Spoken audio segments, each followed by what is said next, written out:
Well, good morning and welcome to the ancient Roman village of Bidford upon Avon.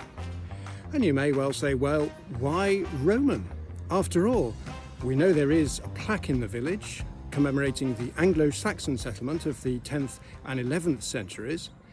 And there is the ancient medieval bridge, much beloved of all who live here and feared by all who try to drive tractors and other large vehicles over it.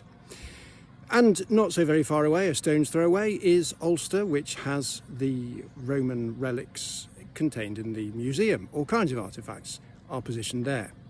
Well, running right past the village, as it now is, was the ancient Roman road of Icknield Street, and indeed there is a road that bears that name. I think it was known in Roman times as Ricknield Street, and as I say, it goes sort of right through and then past the village.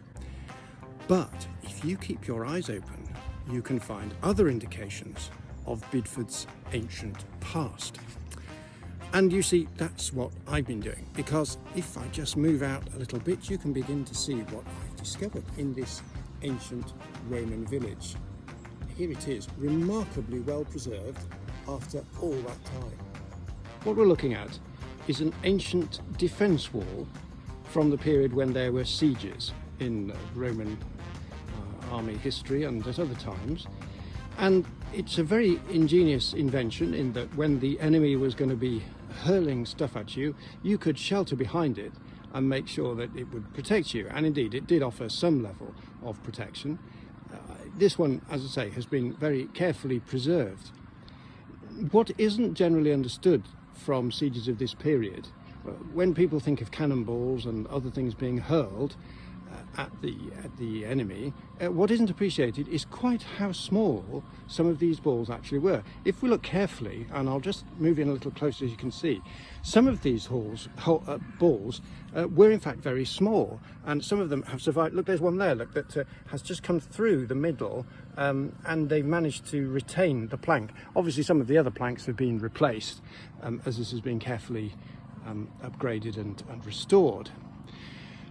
Some of the other clues from its extreme age of origin are evident. You can just see here, this has obviously come off a Roman chariot. The design is quite unmistakable. And some of the other wheels here are of a later date, and they look a little bit more Victorian, and they might have been associated with other combine harvesters of that period that they would use when they were gathering in the harvest.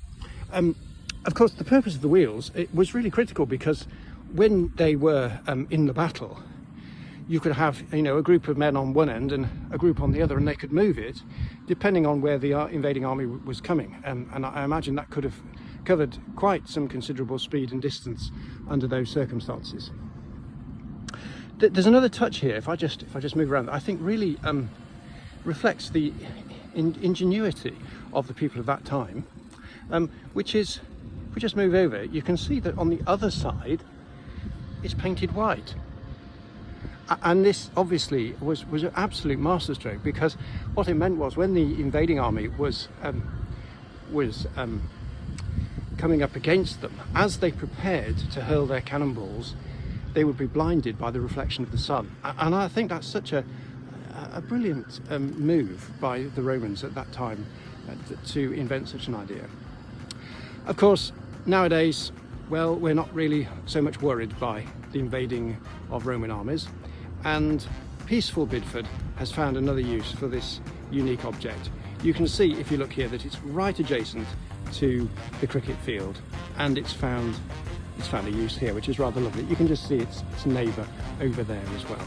So that's it from peaceful Roman Bidford, and I trust you'll have a lovely Roman day. Thank you.